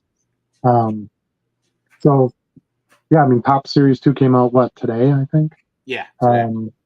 So, if you go to a show this weekend, you might want to look for some of those Top Series 2 rookies, prospects, whatever you call them, because those might be something you can quick turn, right now. So you're taking advantage of the timing opportunity. For sure. So, but John you also might be overpaying for them right now because they're new releases. Because they're new, yeah. So it can go both ways. John asked if we ever have a hard time trying to figure out how much to pay. I will say, as I've talked about on the show here, I dabble a little bit more in whatnot buying these days. And shout out to Dan, who's in the chat tonight, because we've kind of bonded over some whatnot channels, and I gotta give him a shout out because he kind of scouts some channels out for me, as long as we're not bidding against each other, right, Dan?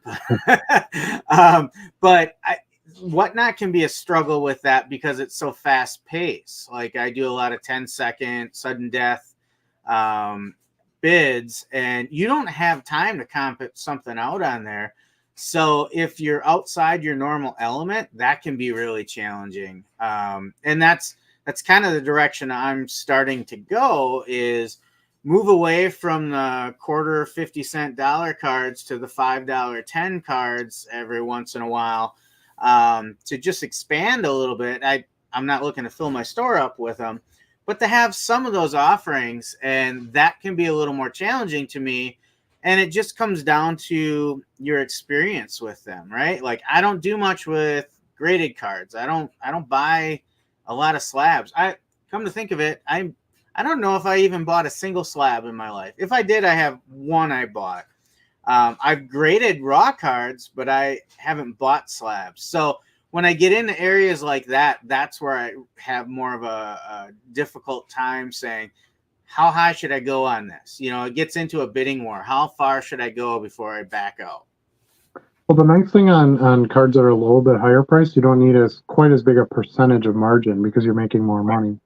Right. Versus, you know, you're talking about paying 40 or 70%. I don't want to pay that on quarter cards. I want to pay 10 to 15 cents for them and sell them for $3 because the eBay fees are the same for that card as they are for, well, essentially the same as they are for a $20 slab card, you know, that maybe you're making $10 on. So I think your margins have to depend a little bit too on what kind of cards you're buying.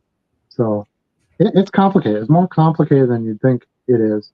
I've watched several other videos of people doing dime box and quarter box stuff, and I see what they buy, and I'm like, they don't play the same game I play. And I'm not saying they can't sell them. Maybe they have different customers that are looking for different things. Charlie and I sell some things differently.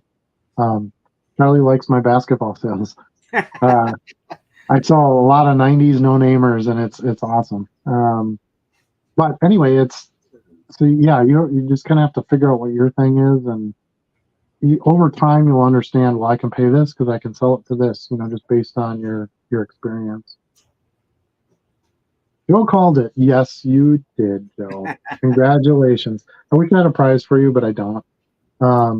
We do plan to have some prizes at the show. I'd like to do some giveaway stuff. You know, some shows kind of lack in that. I have this idea of hiding different goats around the venue, and if you find a goat, you can bring it up, and it gets you a prize. And we want to do some really fun stuff. We're not ready to announce all that yet. We're still in the. We literally signed a contract last week to even do this, so we have more out now than I thought we would at this point. So stay tuned. There'll be more details to come. Brian says, can't wait to spread the word. Thank you, Brian. We did, I know I gave you the original flyer that I was handing out Saturday at the show. We did have a new version that Charlie had put on screen. So I'll send you that later. So please use the new one. That has Cardboard Legacy on it and some other things that are important for anything you would send out. Card Live says, congratulations. Thank you so much. We're hoping you can be a part of it, whether you're here or not. Hopefully you can watch some of the live video and have a good time at the show. Dan says, nice. Congrats on the card show. We expect you to be there. I know you're in, like, because he's in Cleveland area, right? He's going to be our tour guide. So here's the deal, Dan. We'll come to Cleveland and go to your little show, and then you have to come to Green Bay and come to our little show, right? I think that's fair. And we'll show you around. I'll take you to Kroll's. You know, yeah, we'll get you to all the seedy parts of town and have some fun. That's the deal. That's going to be the deal. Cropsies. God, yeah, Cropsies. Wow. Dan says he wish he lived closer. You can do it, Dan. I know you can. Value boxes as far as the eye can see. So, yeah, and this is definitely not going to be promoted as like the low end card show. That's not the right thing for a card show. Card shows should be about diversity. I want to have some I really want to push some non-sport dealers to come. I think that would be great to have somebody who's selling Star Wars cards and that kind of thing. We have some low end, some box sellers. We want to have some high end card dealers. We want to have some wax dealers. Excuse me, wax dealers. Pokemon, card game stuff, Lorcana. We really want to have a flavor for everyone. I think that's important at a show. Anyone who walks into the show should be able to find something there that they're interested in. Do you agree, Charlie? Absolutely. I think if you're in community based, the key to be it's easy to say, oh, we're community friendly, but I think the key to that whole thing is to be inclusive, right? Anyone who wants to be there can be there and have a good time. Yep. That's what we're looking for. Young, old, women, men, anybody but your cats. You can't bring your cats because that would be bad. That said, but you can bring your goats. We talk about low end card selling every week, so I certainly, want to encourage dealers to have some low end offerings. It's great for the kids, and there's plenty of adult buyers as well, like us, that look to go through those value boxes. So hopefully we'll see plenty of those as well. Yeah, absolutely. I plan to shop while I'm there. Are you crazy? I love card shows. They're the best. They're like, so do we get a table? And I'm like, you're working. Like, we want you boys to be runners. And they got all mad at me. So we'll have to see what we can work out. I'm sure we can figure something out. One of the other things I kind of want to add to the show eventually, again, this is our first show, so we're just trying to make a successful, hopefully sold out show. And then there's lots of new things we want to bring into it. But one thing I would like to do is have a demonstration of the Scanner and Card Dealer Pro. I think that would be cool. So if we have, sellers, dealers, vendors, even collectors that want to come in and kind of sit down with us and see how we do it, I think that would be fun to have at the show. And the Autoloader 1000? Absolutely. We're not going to leave the Autoloader 1000 behind. Charlie's our tech guy. He could walk through a lot of, this is how it works, and this is, why we do it. And I think that would be fun. Being the tech guy. Yes, it is, Charlie. So deal with it. You know what tech guys hate? When they can't answer the question. When they just can't solve the problem. And at a show with hundreds of people, I would imagine I'll have some questions I would struggle to answer as well. But we could figure them out together in live fashion. And maybe somebody could solve some of our issues, that we've had that with this channel and the Discord and things like that too. So again, community based. We can learn from you, you can learn from us. But I think some people are more hands-on-y. So, we each made a video of how we use the scanner, and it's a little bit different between us. Bose is a little different. Card Dealer Pro is a little bit different. It might be nice for somebody to come in who's not comfortable, like, oh, I watched this video, now I can do this on my own. To maybe sit down and kind of really go through it and see how it works. Yeah. So we'll see. If there's interest in that, that's something that, maybe we'll add on as well. Andrew says, I believe you did the 50% off. I may have missed the results, but how did it go? I did the 50% off, and it's been amazing. I have, especially because I've gotten so much new quantity so cheap, it's been really nice. I've moved a lot of like lower name, linemen and, baseball players and things like that. So it's great. And here's the thing that's funny about that coupon. So I do 50, and I do a maximum $50, by the way. So nobody's getting more than $50 off. So Cap felt pretty quick. But most of the orders that I get, they don't buy just 10 cards. They buy like 40 cards or 80 cards or 75 cards. So that 10 card mark, because I do 10 at 50% off, the 10 card mark doesn't even really matter. Like the numbers are bigger than that. So it's been really good to move a lot of stuff. Great time to do it. You're kind of between seasons, and we haven't quite had that football hype yet where, I want bigger prices on some of that stuff probably in the next month. But I plan to get a lot at the National. I have a ton of stuff here to list right now. Great to bring in some good chunks of money and get some stuff out. great to reward your customers. I sent them all a coupon and said, hey, thanks for being a customer, for following the store. Here's a 50% off coupon. You're the first ones to get it. Go jump in and get some stuff. So, yeah, I strongly suggest, trying it. If you haven't, it does work well. So, oh boy, here we go.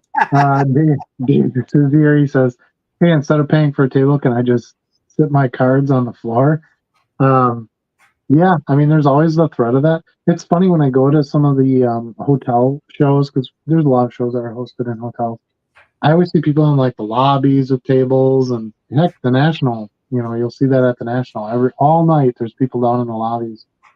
That was one thing that I actually like about card shows. I think that's a fun thing to offer. So I spoke earlier about this show being a little bit different, and I wanted to have some space back by the food and the bar and stuff where people could sit down and break boxes. Heck, you can trade and sell cards there if you really want. Yeah. Now, caveat to that: if somebody just goes and sets up and they put their display case out and they go, no, that we can't have that, because dealers paid for space and they deserve to have that honored. But a simple, one-to-one person trade or some kind of deal, yeah, I don't have a problem with that. I think it's good to have you go buy a box of wax at the show and you want to sit down and rip them open, great, do it. So we want to have some of that, kind of sideshow experience in there as well. Now, I had somebody ask me today when I was at, where was I anyway, sidebar. With somebody that I met at the show last weekend. Anyway, he asked me, is there going to be a trade night, before the show? Not right now. That might be something that we would add down the line. We'll see where things go. But that's not something I don't want to rent another space for that. I don't want to have to host it. I don't want to, basically, is where that's at. That one's at right now. But that might be something that we add down the road. We'll see. This is the other question I knew we would get, and this is something that I'm going to have Jenny verify tomorrow with the venue. I believe we asked this when we were there, but I honestly don't remember, and I don't want to say it to be true and then it's not true. Will you have TVs? That's week 1 of the NFL. That they do have TVs there. I know they do. So we just have to verify with them if that's something they can do, is put the games on and that kind of thing. Now, I don't know that that's as big a deal as it once was, because everybody has a phone. You can watch the games on, get the stats on your phone. You can have it notify or watch. I don't know that everybody needs to sit right in front of that TV to watch those games. Heck, a lot of the games aren't even shown anymore unless you have special packages.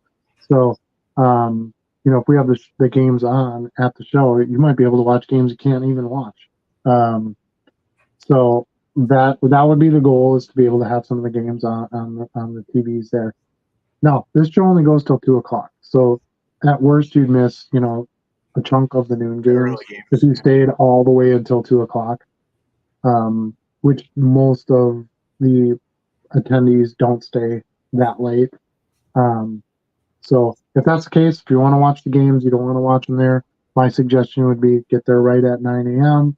Get your card show experience in for a couple of hours, and you can go home, and you'll be home in time, plenty of time for the games as well.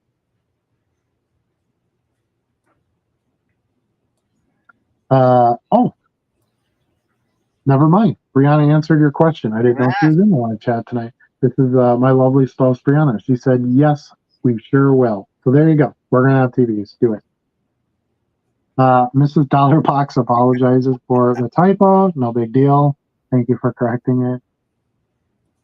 Way to go, Charlie and Adam. So proud of you. See, what else do you need in life, right? You just need that family and that support. It gets you a long ways.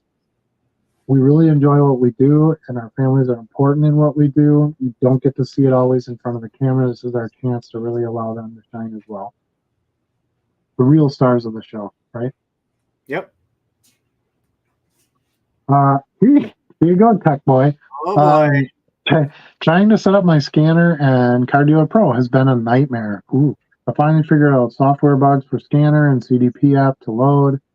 The FI 6130 scans could not get a match, so picked up a FI 8040 on 8040. Is that a thing? I guess so. Okay, because we have the 7180, right? 8170. Yeah. Oh, 81. I had the number. I was like, you got a newer one, like a bigger model? Because we bought the top model based on the suggestion from Car Dealer Pro and some other users of it. And we've had no issues at all. So hopefully you have a much better experience with the 8040. Contact Car Dealer Pro. Contact Alex at Car Dealer Pro, and he'll make sure that you get everything working. And if you're in our Discord, feel free to message me, direct message me if you want. I'll try and help you as much as I can. Yeah, and if you don't have Car Dealer Pro yet, make sure when you sign up, you use the code $dollar box, and they'll give you 500 free scans. So if you haven't set up Car Dealer Pro yet or signed up for Car Dealer Pro, anybody on here, please use my code and that'll get you some free scans. So why not, right? Jason Nelson. Oh, I haven't talked to you in a while, Jason. I'm glad you could join us tonight. Awesome, guys. Congrats. I'll definitely be there. So Jason is a spouse of an employee who used to work for me. Good friends as well, of course. And he's the one who kind of got back into cards with me right before the pandemic. We started getting back into FARB. We're FARB collectors. And we went to the National together and stuff like that. And we were seeing Jordan rookies, and it just really sparked us getting back into cards. So I'm glad he's still into it. It's fun. Let's see. For 300, hopefully that solves the problem.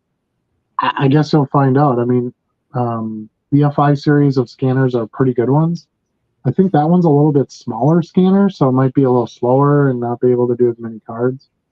If I remember correctly, back when I was looking at them. Yeah, but difference other in than that, speed and whether or not they can scan in top loaders and sleeves, right, things like that.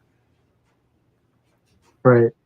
Yeah, when I was talking to Nick from Cardboard Legacy today, he has a smaller Ricoh scanner, and he said that they do everything in sleeves and top loads. And I said, okay, well, and they're doing a little bit bigger dollar cards generally than I do too. But he's like, so, once in a while when we scan in the sleeve, you get that like crunched up, that weird photo. And he's like, well, how do you deal with that? And I'm like, I don't. I scan everything raw. He's like, you scan them raw? Yeah. Yep. There's a lot of fear about damage to cards and scratches. I have not seen that. Now, scanning low-end cards, it's not my biggest concern, right? But I look at them. I'm concerned. Does that happen or not? I haven't really seen any evidence of it. No. Now, disclaimer on that, we're using the 8170 scanner.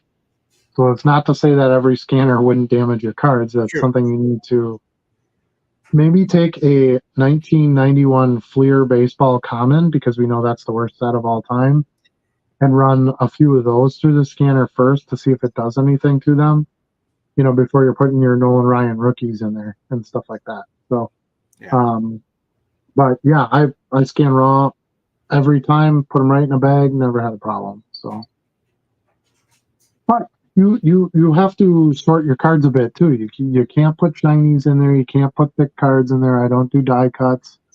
I don't do any jersey cards. You have to, if you're going to do raw, you want to make sure they're just a normal plain 35 to 50 point maximum cardboard card that you're sending through.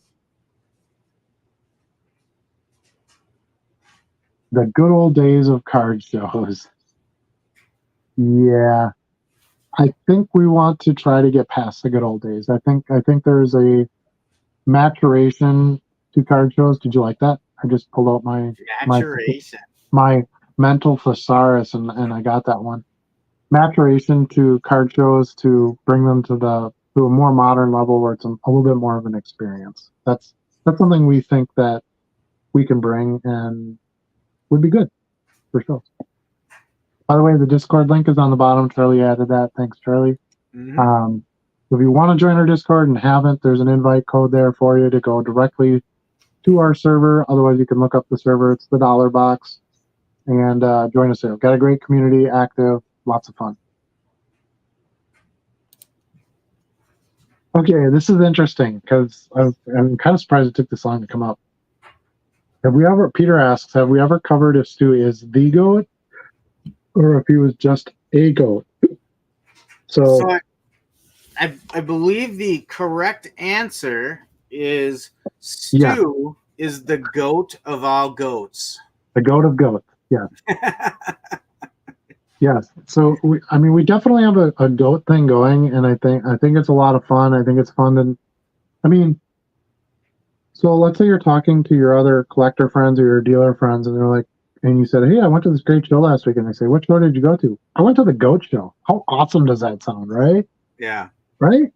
So I think things really fit. It just seems like things are falling into place. I hadn't seen Charlie for a few years, and on a whim outside of cards, we connected with something else and got him into cards. Now we do this live show together, and it's great. It's fun.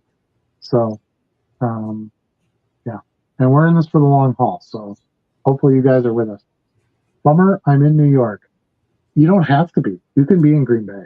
Planes, trains, and automobiles. Yeah, absolutely. There's lots of airplanes that come to Green Bay. Great places to stay. Any of you that want to come into town for a show, Charlie and I are happy to, after the show, hang out, get some beers, make a fun event out of it. So whether you want to drive up or drive over to it or fly over to it, we understand that's not going to be in the cards for everyone. I like beer. You like that? Did you like that? Yeah, we have great beers here, good food, and it'd be great. We'd love to meet your families, and so if you get a chance to come out to one of these, we really hope you would be able to do that. You have till September to try to plan, so maybe we'll get to see a few of you travelers get to make it. Brad says, I hope you guys get some first-time dealers. Some shows tend to be repetitive with the same dealers and product. That's something we haven't really discussed yet. We'll be getting together next week as in person as a whole group. We've had some setbacks trying to do that, unfortunately, which has complicated things. But that's the one thing I want to bring up in discussion is how do we go forward from here with booking tables? And is it always just going to be on a first come, first served basis? I think that's a fair way to do it. Somebody pays for a table, they're in. But no, I don't really want to hold table. Well, this is always Dave's spot, so Dave gets to be here. I don't know that I really want to have that kind of show. I want to have a show where everyone has an opportunity, like Brad's posting here, to be a part of it. But if you want to book a spot the day before the show and it's sold out, it's sold out. There's not much I can do about that. So we're going to try to be reasonable with all that. Things come up, I get it. But we don't want you to have to book a table every show in order to continue to have a table. We'll announce the show. We have a social media presence. We'll announce the show. We'll say, hey, tables are on sale. If you want a table, buy. And everybody who books their tables, they will get their space. And if the show gets really popular, we'll do our best to add tables and get as many, people into the show as we possibly can without it getting overrun. I think that's my two greatest fears is overselling it, and not having the space we really want to still have, and dealing with those that want a reoccurring table. Those are the two things that we have to make some final decisions on. Right. But I understand where you're coming from, Brad. Well, I will say I think new dealers will have a great opportunity here because most often when you do a long-standing show, you book ahead for the next one as soon as you're finishing one, right? Yep. So this is going to be a clean slate. Everyone's got an equal chance to get in right now. Right. Absolutely. So yeah, if you want in, try to get in as soon as you can because I don't know how fast these are going to sell out. With Cardboard Legacy being attached to this as well, those of you who know who they are, they're a big name in show promotions. They're going to be running all of our Facebook promotions. They make some cool videos and stuff like that. They put money into it. to promote it. So I think once their stuff is really going, we're going to get a bunch of tables booked just from that as well. And other dealers who've booked with Cardboard Legacy shows. We don't have a big name in the show community other than attending them and setting up some tables, but they do, and they book. And as a matter of fact, they have a show the following weekend in Winneconne that they're going to be sponsors of. So that show at Fin and Feather that I went to, Yep. 6 months ago or so, they're going to be sponsors for that show again, and that was a great fun show too. So yeah, I think there's definitely going to be some draw, and yeah, if you want in, I would say get in, because if we have a table available and we sell it to you, you're in. It's going to be that simple, to be honest with you. Every table has to be paid ahead of time. We're not going to do any collecting at the show kind of thing. There'll be a way to pay by Venmo. There'll be a way to pay by PayPal. We do have some ways to do that now. We're just not ready to put that on the flyer yet or advertise that. So you need to contact Brianna, who you saw in the chat earlier, or Jenny, who are on the flyer and on the Facebook page, and they can set you up with that and get that taken care of. But yeah, so I'd really just like to make it fair for everybody.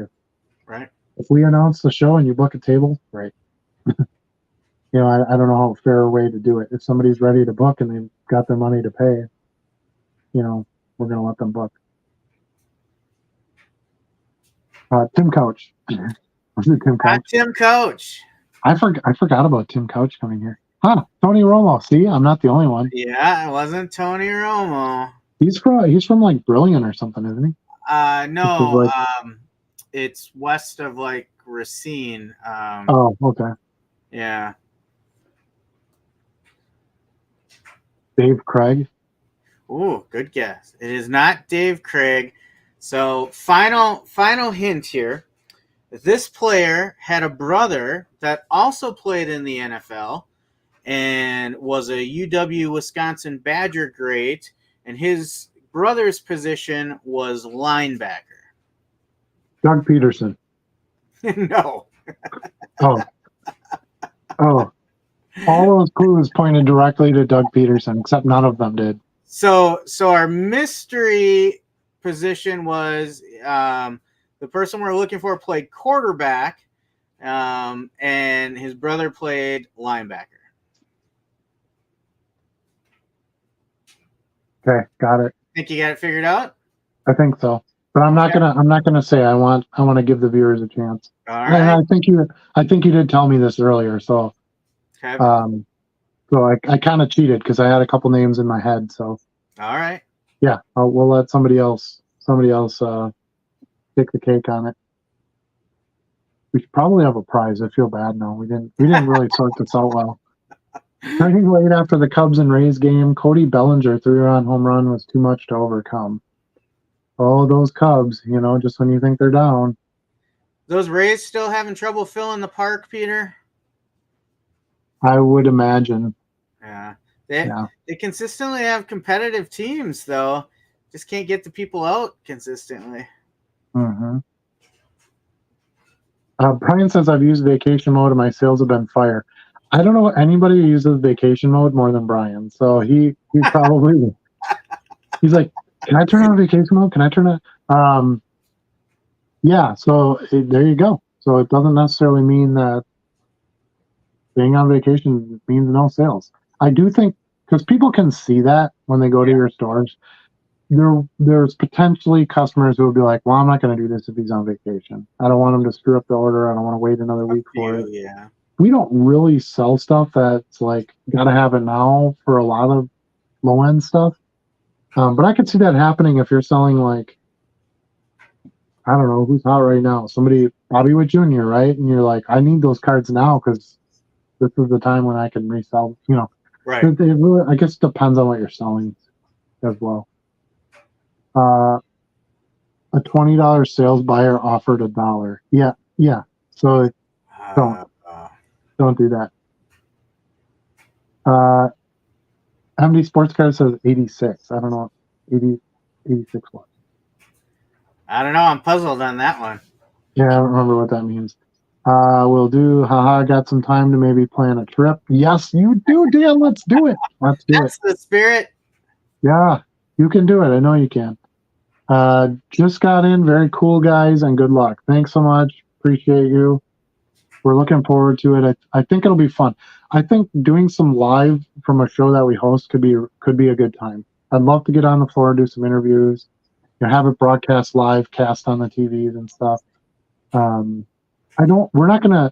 have a ton of great ideas. We're not going to be able to do them all the first show. We just really need the first show to run. So, and I think that'll be more fun because it'll be a reason to come back, right? Like, great show. We're going to have fun stuff. That I guarantee you, even in this first show. But it'll be fun. Like next time, we're going to add this or we're going to do this. I think that'll make it a lot more fun and hopefully build on it over time as well. Sounds like some good YouTube content. I like my YouTube content. I know I still need to do box 4 for my big multi-card box. Oh. I shot the pickups from those last weekend. I need to post that. Yeah. I've got a commercial that I want to make for our show with a bunch of footage that I got to put together. So it's like there's always stuff in the can. Yeah, I got a backlog too. I haven't even started with the cards I picked up at the Oak Creek show. Hoping tomorrow's the day for that. Yeah, I don't have. See, what's difficult for me right now is my daughter plays a lot of games at 5:30, and and it's like 20 minutes away. And of course, you can't be there like 2 minutes before the game starts. They got to do some warm ups and all that. So it's like I gotta end my day at like 4 p.m., which is not really how my day is planned out. I like to try to work till 5 or even a little after that. And yeah, I get up early in the morning. I try to get a few things done before the rest of the day gets going, but there's so much to do. I'm so busy. So, which is not a bad thing. I mean, the business is doing well. So, yeah. But I love doing the YouTube content. So I'm always glad when I can really fit that in. Burlington. You're right. He's from Burlington. Right. There you go. Oh, Gary West age. Yeah, you're right. Yeah. He was 86. You guys don't look ahead at chat at all. LOL. So that's usually my job to look ahead in the chat. Yeah, because he's on a computer and I'm on my phone because my stupid computer camera doesn't work. Now I've even tried an external camera and that doesn't work either. But laptop upgrade this year. That's one of the business expense goals. But yeah, if I thumb through to forward to the chat, I lose my place of where I'm at. So that's why I don't do that. Was it Drew Henson? Was not Drew Henson. Another good guess. He played for the Cowboys, so he's got one there. He did. Well, we're caught up on chat. Do you want to reveal this, or do you want to make them squirm a little more? We could reveal it. I'll just throw out there real quick since we're talking about the Dallas Cowboys. He played for the Cowboys in 2010 and 2011. Was drafted by the Cardinals in 1999 in the 7th round. More. So now I'm looking ahead, and Max is making me laugh. He said he was a former quarterback, correct? Correct. No. You want me to offer my guess? You can throw a guess out there. I mean, I think you already told me this name, but it's kind of stuck in my head. But okay. Do you want me to, or do you want me to give them more time? Let's give him a little more time because I feel like you know it because I think I did tell you. I think you did. I think you did too. Let's give He's not a huge name, obvious, come to mind player. You'd have to dig a little bit. Probably not. Let's see. College. Let's see. What do we want to talk about? Some of the other teams they played for, maybe Dallas Desperados, Florida Tuskers, Milwaukee Iron. I did not remember a football team in Milwaukee in 2010. Virginia Destroyers. True. Let's see. AFL Offensive Player of the Year twice, 2007 and 2010. Two-time passing leader in the AFL, 28 and 2010. And was a UFL champion. So D2 college champion, and an AFL champion or UFL champion. Hey, I think somebody maybe has it. There it is. That's correct. Chris Grayson. There we go. That's who I had in my head. Yep. Yeah, I figured you had it. I was pretty sure I told you at some point. Yep. Yeah, and then when you started giving clues, and I'm like, oh yeah, I think I remember that. So. Yep. Yeah, that worked out well though. That stretch all through the show. Yeah.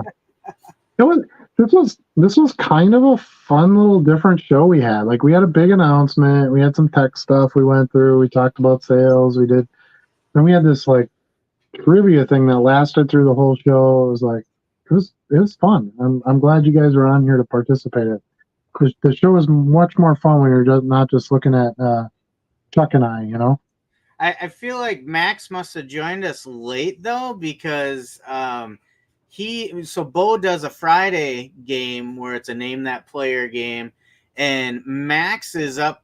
If he's not at the top of the list, he's close to the top of that list.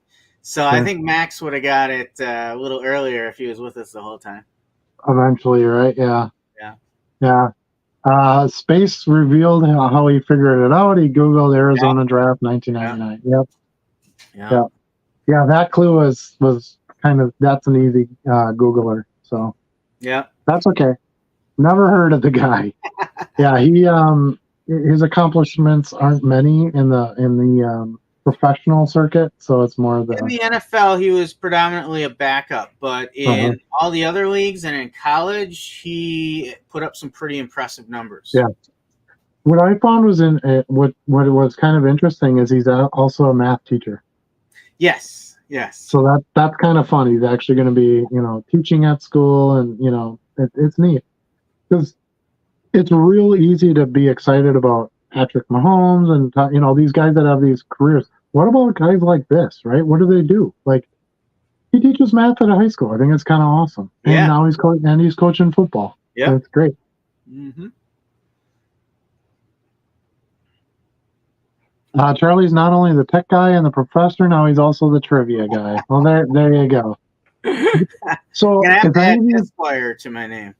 Right. If any of you in the chat have other ideas of duties we can add on to Charlie, please let us know, because that's what we're here to do is, complicate Charlie's job as much as possible. You said I like this. I'm totally off the hook. I don't have to do any of this stuff. I just got to host the show. That's it. I can do that. Yep. So, phone died. Yeah. Oh, that explains it. Yep. I was almost there today. When I got back from Oshkosh, my phone was at like 14%, and I had to go out to the high school. I'm like, oh my God, and I got to do the show tonight. But luckily I was able to plug in long enough periods of time that I was good to go. But sometimes it gets close. It does. So, because I've never been out to Legacy, so I GPSed it a bit, and GPS drains your phone, and yeah. It's amazing how much more it draws. Yeah, and chargers in your car just don't give it as much charge as they should. The other thing is, so if you get off 5G network and you go into 4G, it draws a lot more. But it wasn't that long ago when 4G was the bomb. So why does it draw so much now off your battery? My guess is that it's reaching farther. You got to go farther to get that signal, maybe? I don't know. Yeah, I don't know. Yeah. Charlie Trebek. Aha, Trebek. Yeah. I'll take anal bum covers for 500. That's an album cover. That was such a great Trebek. So is your mother. So is your mother. And Burt Reynolds and oh my God, that was one of the best skits ever in the history of that show. I laughed so much. Anal bum cover. It was like, oh no. Yeah. I'll take S words for 100. Yeah. Oh shoot. Swords. Swords. I was watching finals and listening and didn't have a charger. Well, that happens. Yep. That's I actually used the I have a C cable port right on my laptop, and that goes right into my phone as soon as I sit here. Because otherwise, I'm not paying attention. I'll be, listing cards and things like that, and all of a sudden I'm like, oh crap, I'm at 5% because it can go down so fast you don't even realize it. If I'm not mistaken, I think your phone has maybe died at least once during the show too. It did once, yeah. You're right. You're right. Latits now. Nice. Yes. This one was I don't know if I can say this on here because I already have to put this back through a scanner every time we do the show because they don't like what's on it. Yeah. But yeah, think about a different way to say therapist, and that was one of the best ones that was on that show. I stayed in a hotel once in Muscle Shoals, Alabama, and they had a suite. As I walked to my room, I walked by this suite that was called the Rapier Suite. Ah. Well, rapier is that's like a sword type weapon too, isn't it? The rapier. I don't know. I just thought it was somebody's last name, but it makes for an awkward hotel suite. What is the rapier? Yeah, it's a thin, light, sharp-pointed sword used for thrusting. All right. Yeah, I did a little sword type play back in the day, so I remember. Now you're Alex Trebek. I really don't want any more tasks. Those are all you. You can have that. Refs were brutal. Oh no. I'm assuming you mean in the finals game. Who won? It's not over yet. Do we know? Oh, I don't think it's over yet. Never mind. Oh, it is over. Yeah, it's final. Yeah, who won? No spoilers. We don't want to give any spoilers. Oh, fair enough. I'll go look at it when I'm done. Don't. I think what he's saying is don't say it because I said I don't want to say it because, yeah, it would pass. So, unfortunately, I've had to do this enough, but it would pass like YouTube's review, but I don't think it's flagged as soon as you say certain words on there. Yeah. Have you ever watched and I'm not going to say the word. Nobody, don't say the word, Charlie. But have you ever watched a YouTube video and there comes a spot in the video where they have to say like how a person isn't here anymore, kind of thing? Does that make sense? Do you know what I'm trying to say? No, I don't think I have. But they say that on there, and then boom, the whole video is like gone after that. I've seen that before. So yeah, well, I'll tell you later what I mean. But yeah, you have to. There's certain things that they're like, nope, can't have that on here, and it might be some things that would surprise you that aren't allowed to be on. Really? There. Yeah. Mostly curse words are fine, but there's other topics that you can't really talk about. Sure. Pay by the hour at the rapier. Oh no. Sword fight. Yep, exactly. Yep. Yes, that's the one. Don't say it. Don't say it. But yes, he's exactly right. That's the one that is like the huge no. So I don't know why. There must have been a lot of videos on at one time that were like, I don't know, trying to do not good things, and so they just completely said you can't do any of that. So, yeah, very interesting stuff. Okay, well, we're at 10:15 Central Standard Time. We've been on for 2 hours and 8 minutes, so I think you guys have gotten enough from us. We definitely made our announcement. Maybe Charlie, you could throw the ad up one more time, and we'll just kind of finish with some review of that event we have coming up. So Charlie and I and our team of wonderful humans, that being our wives and our kids, and Cardboard Legacy, we're partnered with Cardboard Legacy. They will be the official, what are we calling them? Media? I don't know. There's something on there. I can't read that. Yeah, we did have it on there. Where did it go? It's on the screen. Media sponsor. Excuse me. Yeah. They are our official media sponsor and card shop for this show. If you don't know who Cardboard Legacy is, check them out. They're on Facebook. They also have a physical card shop in Oshkosh, Wisconsin. Very nice people. Nick's an awesome dude. Check them out. They do a lot of different shows in the area, some of their own, some they're also just doing sponsor work for. So we're happy to be partners with them. I think that's going to make this a lot more fun. And they will be at the show, of course. They'll have tables there and be represented, so you can meet them as well when you come. Again, it's an all ages event, free admission, free parking, lots of parking available there, real easy to get in. It's a single building. You go right in the main entrance, and boom, you're right in there. It is Charlie and I, as JC3 Cards and Collectibles, and the Dollar Box are the ones that are presenting the show. It is called The Goat Show, so share it. Green Bay officially awesome trading card show. All dealers welcome. Some may say it's going to be stupendous. Stupendous.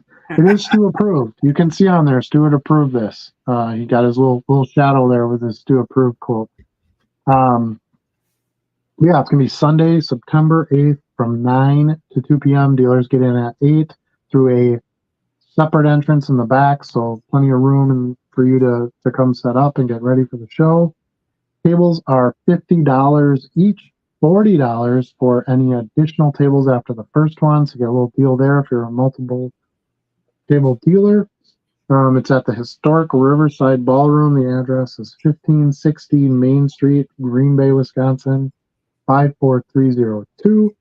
You can look them up online. They have a website as well if you want to get a lay of the lands and look at the venue. They have almost 8,000 square feet of space that will all be available to us. We have 88 tables with potentially more should we need them. So good size show, but not too big. So those one of who the like last places that Buddy Holly and the Big Bopper performed. Correct. Yeah, I've seen other concerts there. They host a lot of different like wedding type events, and they do the biggest train show in Wisconsin. Yep. Is held there, like collector trains. So they know what they're doing. They'll do a good job for us. There is an ATM on site for those that would need it. There's going to be food and beverages there available for purchase. Nothing over $5 per item, so budget friendly. And yeah, I think that's the big part of it. We do have a Facebook page. If you want to scan that QRC code on the screen there, that'll take you to the show Facebook page. Go ahead and like it and follow it, because we'll have updates as we get closer to the date, including a reveal of our official Goat Show logo. We'll have that for you soon as well. So hope to see a lot of you there. Free admission, so if you're just coming to check out the show, no cost. Come on in, say hi. All friends welcome. All friends welcome. And different than other shows, I think we'll have some fun stuff that other shows don't do. So I think it'll be worth the efforts for those to come out and experience it. But that's it for this show. Thanks again so much for watching. We appreciate all of you. Any parting thoughts for you, Charlie? Well, same as always. Peace out. Take care of each other. Peace out. And remember, you can't sell what you don't list. We'll see you all next time.